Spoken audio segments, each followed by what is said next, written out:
সাবেক সরকারের আমলে অটিজম বৈশিষ্ট্য সম্পন্ন ব্যক্তিদের বিষয়ে একটি দুর্বলতা ছিল, আপনারা সবাই জানেন। এবং সেই দুর্বলতার সুযোগটি নিয়ে কিছু মহল যথেষ্ট পরিমাণ নেতিবাচক কাজকর্মে জড়িয়ে পড়েছিল।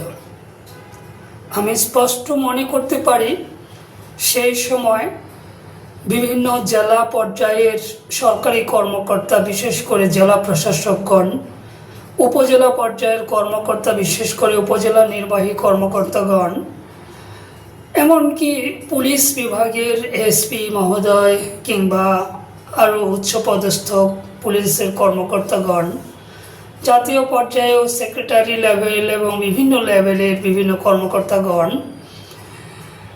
এই সুযোগটা লুফে নিয়েছিলেন।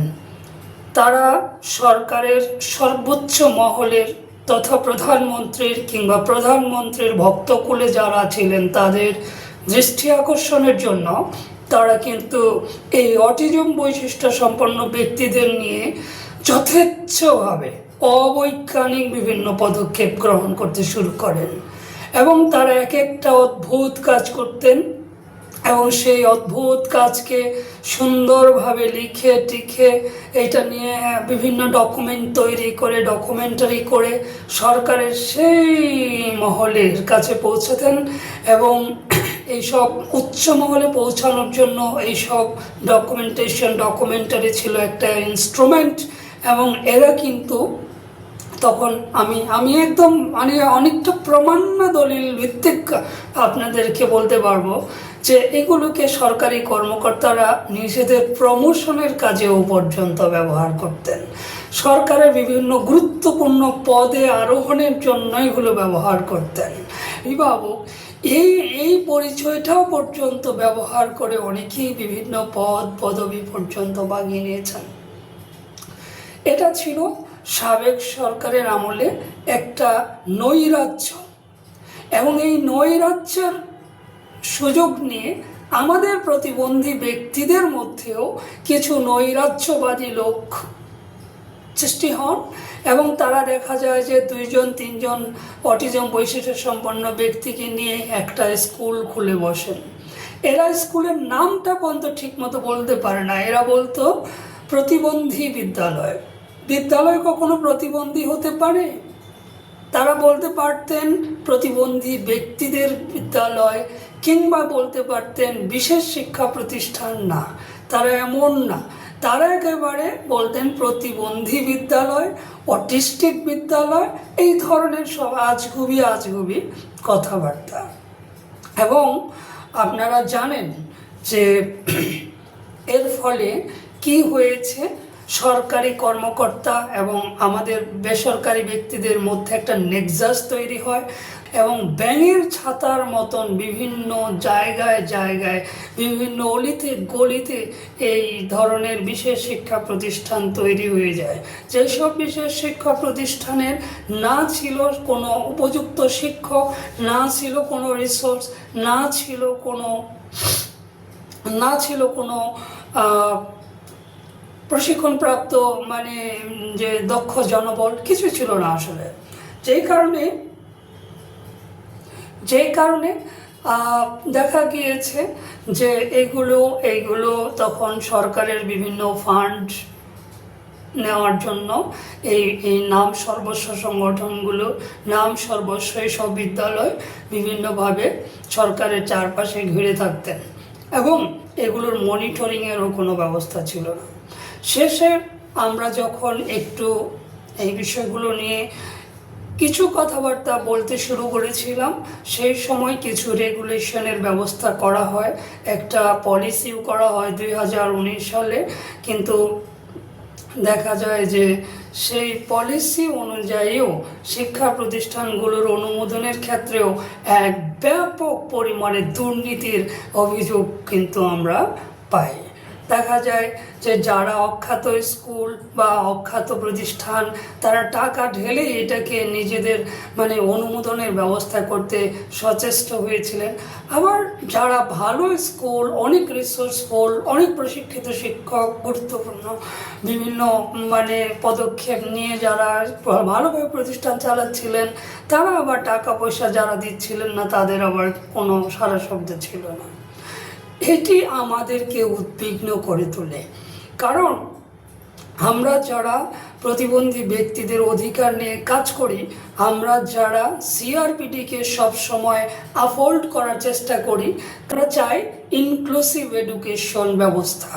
যে ইনক্লুসিভ এডুকেশন ব্যবস্থায় বাংলাদেশের যতগুলো শিক্ষা প্রতিষ্ঠান আছে, সরকারি বেসরকারি, সমস্ত শিক্ষা প্রতিষ্ঠানে যেন আমাদের প্রতিবন্ধী ব্যক্তিদের জন্য উপযুক্ত হয়, যে আমার যে কোনো প্রতিবন্ধী ছেলে মেয়ে গিয়ে ভর্তি হতে পারে, পড়ালেখা করতে পারে, গ্র্যাজুয়েশন করতে পারে, ডিগ্রি নিতে পারে, সার্টিফিকেট নিতে পারে। এইটি কিন্তু আমরা চেয়েছিলাম এবং এটাই আমাদের সিআরপিডির লক্ষ্য। আমাদের সিআরপিডি বলছে যে আমাদের যে শিক্ষা ব্যবস্থাটা হতে হবে সেটা হলো ইনক্লুসিভ এডুকেশন সিস্টেম, এবং বিশেষ শিক্ষাটাকে আমাদের সিআরপিডি একেবারে অগ্রাহ্য করেনি, আমরাও করছি না।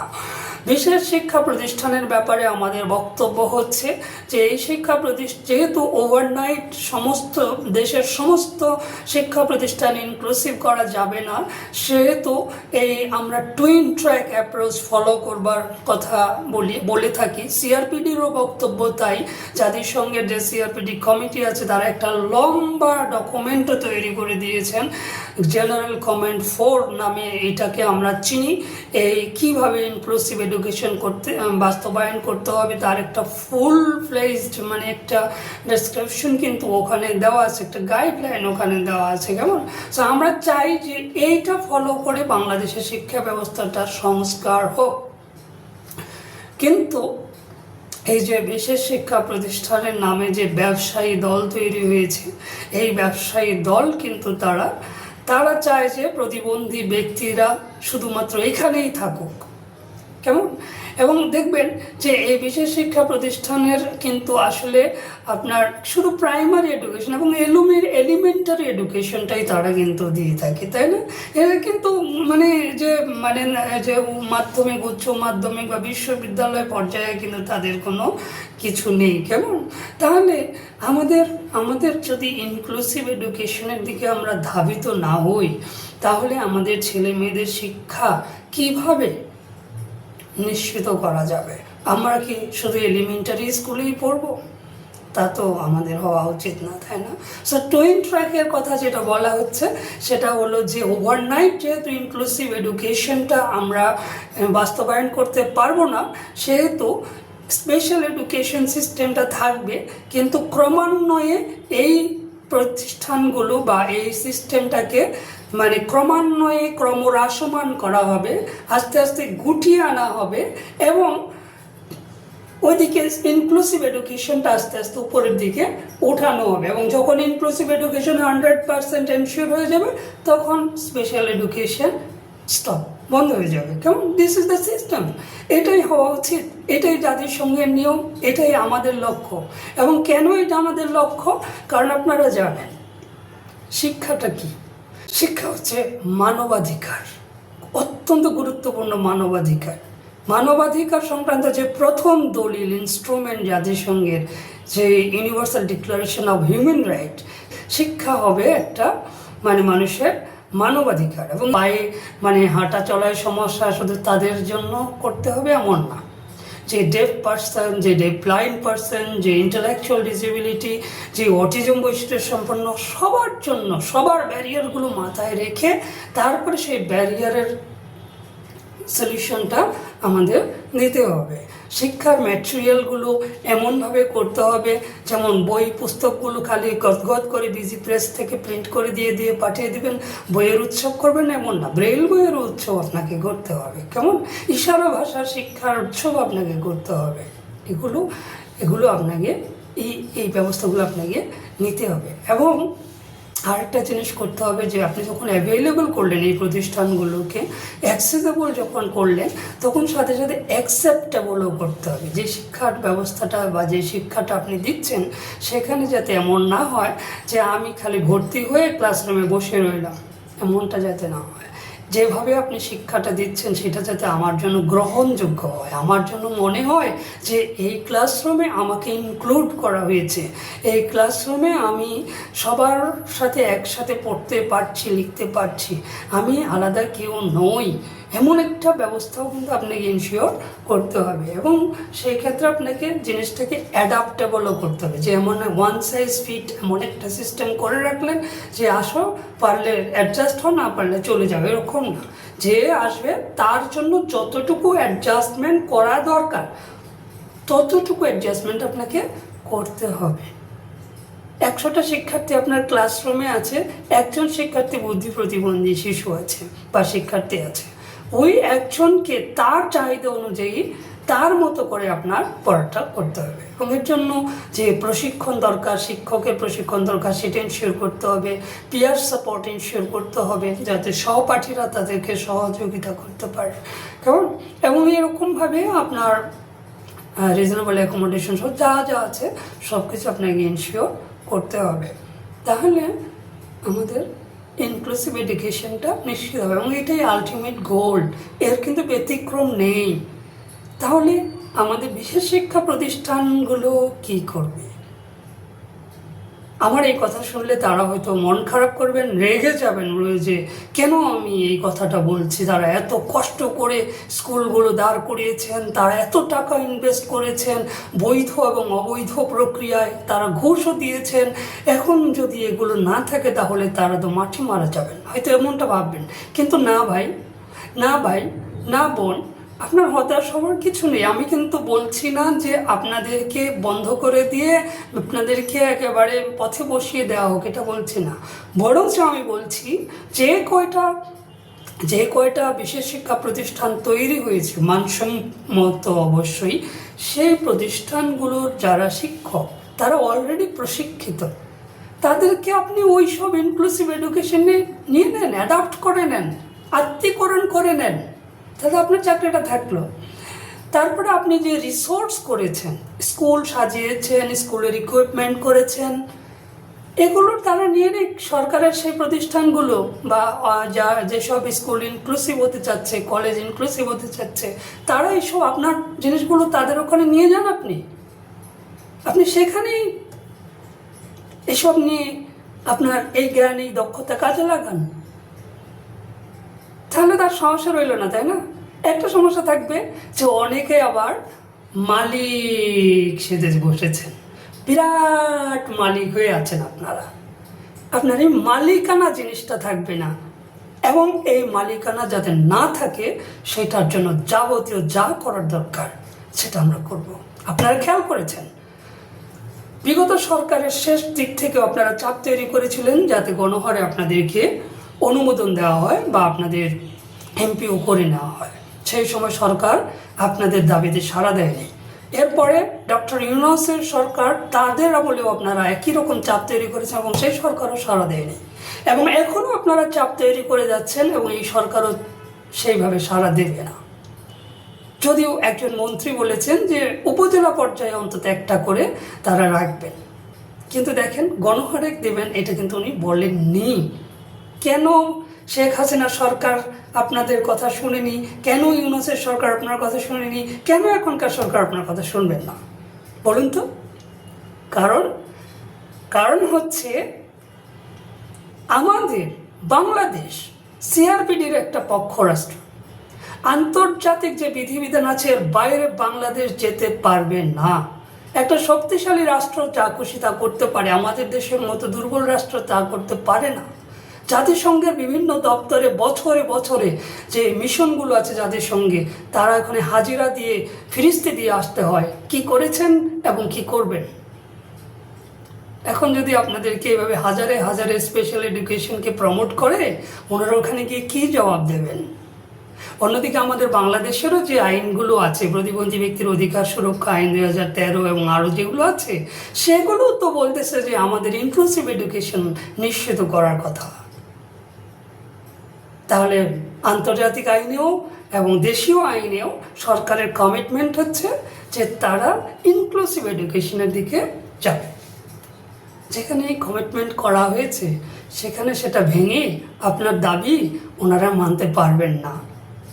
এই কারণেই তারা আপনাদের দাবি মানছেন না এবং ভবিষ্যতেও মানবেন না, আমি বলে রাখলাম, আমি চ্যালেঞ্জ করলাম। এবং যদি কোনো দুর্নীতিগ্রস্ত হয়ে বা কোনো হঠকারীভাবে করা হয়, এই ধরনের ডিসিশন নেওয়া হয় যে গণহারে এই বিশেষ শিক্ষা প্রতিষ্ঠানগুলোকে অনুমোদন দেবে এবং এগুলোর পেছনে সরকার ইনভেস্টমেন্ট বাড়াবে, তাহলে বাংলাদেশের আইনে আমরা কিন্তু মামলা করব। সুপ্রিম কোর্টে আমরা রিট পিটিশন ফাইল করব, জনস্বার্থ মামলা করব এবং এই গণবিরোধী শিক্ষা ব্যবস্থা বাতিলের ব্যবস্থা করব। যদি বাংলাদেশের আইনে, বাংলাদেশের কোর্টে আমরা ন্যায় বিচার না পাই, তাহলে আমরা জাতিসংঘের সেই কমিটির কাছেও বিচার দেব। কারণ বাংলাদেশ কিন্তু ওই যে অপশনাল প্রটোকল নাম্বার 1 ওইটা সই করেছে। অর্থাৎ যদি আপনি বাংলাদেশের কোনো আদালতে ন্যায় বিচার না পান একজন প্রতিবন্ধী ব্যক্তি হিসেবে, তাহলে আপনি জাতিসংঘের কাছে সরাসরি অভিযোগ দায়ের করতে পারবেন। এই প্রটোকল স্বাক্ষর না করলে পারতাম না আমরা। যেহেতু প্রটোকল স্বাক্ষর করেছে, so I can file complaint against government ওইখানে জাতিসংঘে। তাহলে আটকা আছে না? হঠকারীভাবে একটা কিছু করলে তার রিমেডি আছে না? এবং এই রিমেডি কিন্তু আমরা জানি এবং আমরা এটা এক্সপ্লোর করব। তাহলে উপায়টা কি? তাহলে সমাধানটা কি? এই যে বিভেদ বা বিরোধ, এটা আসলে বিভেদ বিরোধ না, আমাদেরকে আলোচনা করতে হবে। আপনি যেখানে যত টাকা ইনভেস্ট করেছেন, যত রিসোর্স ইনভেস্ট করেছেন, যত কষ্ট করেছেন, এগুলো যাতে নষ্ট না হয় সেটা ঠিক রেখেই ইনক্লুসিভ এডুকেশনের দিকে কিভাবে যাওয়া যায় সেটা নিয়ে এখন আলোচনা করতে হবে। অন্যথায় আপনারা যদি, যারা বিশেষ শিক্ষা প্রতিষ্ঠান নিয়ে আন্দোলন সংগ্রাম করছেন, তারা যদি শুধু শক্তিই প্রয়োগ করতে থাকেন কিংবা আন্ডার কারেন্ট টেবিলের নিচে দিয়েও যদি কোনো কিছু করার চেষ্টা করেন, সেই সমাধানটা কিন্তু সাস্টেইন করবে না। বলেছি সিআরপিডির বিরুদ্ধে কিছু হলে আমরা মামলা করব, দেশের বিচার না পেলে আন্তর্জাতিক আদালতে যাব এবং সে যাওয়ার পদ্ধতি আমাদের আছে। সুতরাং আপনাদের কাছে আমার অনুরোধ, আপনারা দ্রুত এগুলোর আলোচনায় আসুন, বোঝার চেষ্টা করুন, সমাধানটা বের করুন। তাহলে আপনারা যারা ঝুলে আছেন অনুমোদনের অপেক্ষা, আপনাদের এটা হক, আপনারা অনুমোদন পাওয়া উচিত। আপনারা পরিশ্রম করছেন, আপনারা জনসেবা করছেন, প্রতিবন্ধী ছেলে মেয়েদের জন্য জীবন দিয়ে দিচ্ছেন এই লেখাপড়ার জন্য। আপনাদের প্রতি আমরা কৃতজ্ঞ, কিন্তু আপনাদেরকে একটা সঠিক পন্থায় আসলে আপনাদের দাবিটা নিয়ে বসতে হবে। অন্যথায় আপনারাও লুজার হবেন, আমাদের ইনক্লুসিভ এডুকেশনের যে অগ্রযাত্রা সেটাও স্লো হবে এবং আমরাও লুজার হব। আমরা এবং আপনারা আসলে তো আলাদা কেউ না, আমরা তো এক। আমরা সবাই প্রতিবন্ধী ব্যক্তিদের জন্য কাজ করছি। তো আমরা যদি দুই পক্ষই লুজার হই, লুজার তো প্রতিবন্ধী ব্যক্তিরাই হবে, তাই না? স্যার, সমাধান করুন, আলোচনা করুন, সঠিক পথ বের করুন, দুই পক্ষ মিলে একসাথে সংগ্রাম করি এবং বাংলাদেশের প্রতিটি প্রতিবন্ধী ব্যক্তির শিক্ষা নিশ্চিতের জন্য ঝাঁপিয়ে পড়ি।